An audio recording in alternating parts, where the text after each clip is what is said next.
So they took charge of Jesus. He went out, carrying his cross, and came to the place of the skull, as it is called. In Hebrew, it is called Golgotha.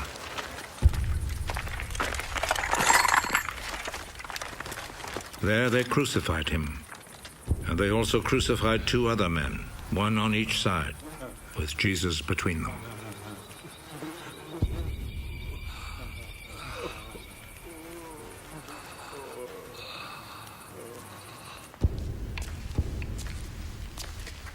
Pilate wrote a notice and had it put on the cross. Jesus of Nazareth, the King of the Jews, is what he wrote.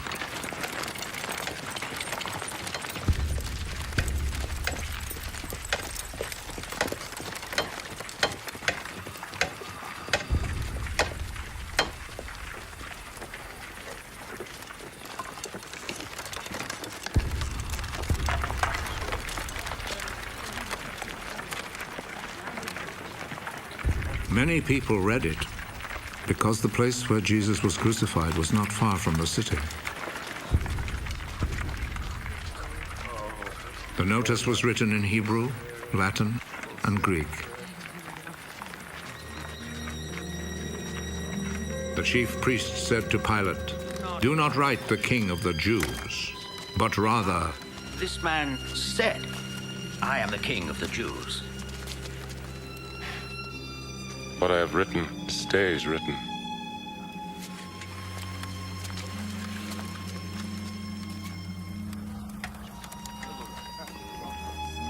After the soldiers had crucified Jesus, they took his clothes and divided them into 4 parts, 1 part for each soldier. They also took the robe, which was made of 1 piece of woven cloth without any seams in it. The soldiers said to one another, "Let's not tear it. Let's throw dice to see who will get it." This happened in order to make the scripture come true. They divided my clothes among themselves and gambled for my robe. And this is what the soldiers did. Standing close to Jesus' cross were his mother's sister, Mary, the wife of Clopas, and Mary Magdalene. Jesus saw his mother and the disciple he loved standing there. "He is your son." Then he said to the disciple, "She is your mother." From that time, the disciple took her to live in his home. Jesus knew that by now everything had been completed. And in order to make the scripture come true, he said,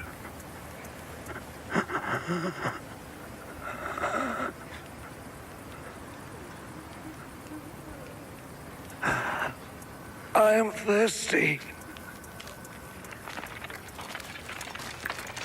A bowl was there, full of cheap wine.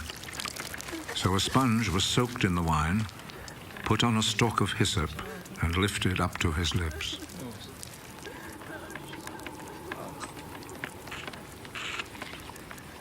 Jesus drank the wine.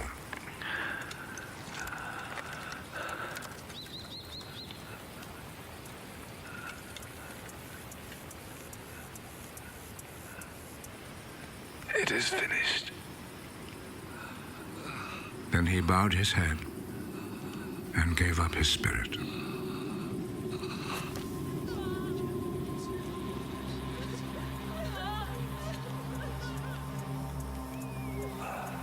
Then the Jewish authorities asked Pilate to allow them to break the legs of the men who had been crucified and to take the bodies down from the crosses.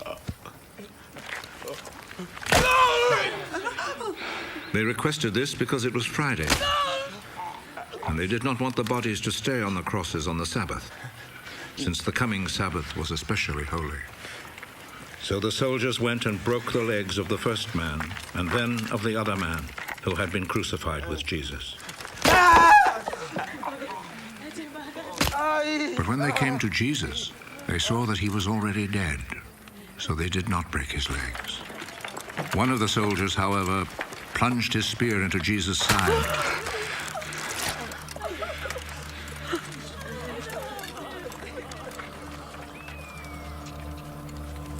once blood and water poured out.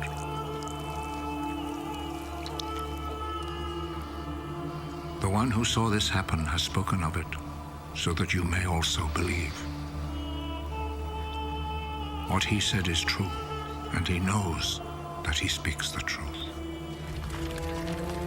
This was done to make the scripture come true. Not one of his bones will be broken. And there is another scripture that says, people will look at him whom they pierced.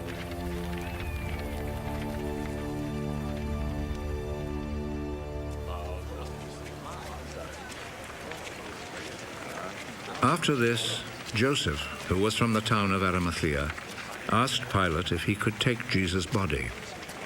Joseph was a follower of Jesus, but in secret because he was afraid of the Jewish authorities.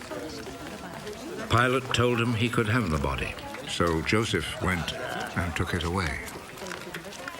Nicodemus, who at first had gone to see Jesus at night, went with Joseph, taking with him about 100 pounds of spices, a mixture of myrrh and aloes. The two men took Jesus' body and wrapped it in linen cloths with the spices, according to the Jewish custom of preparing a body for burial. There was a garden in the place where Jesus had been put to death, and in it there was a new tomb where no one had ever been buried. Since it was the day before the Sabbath, and because the tomb was close by, they placed Jesus' body there.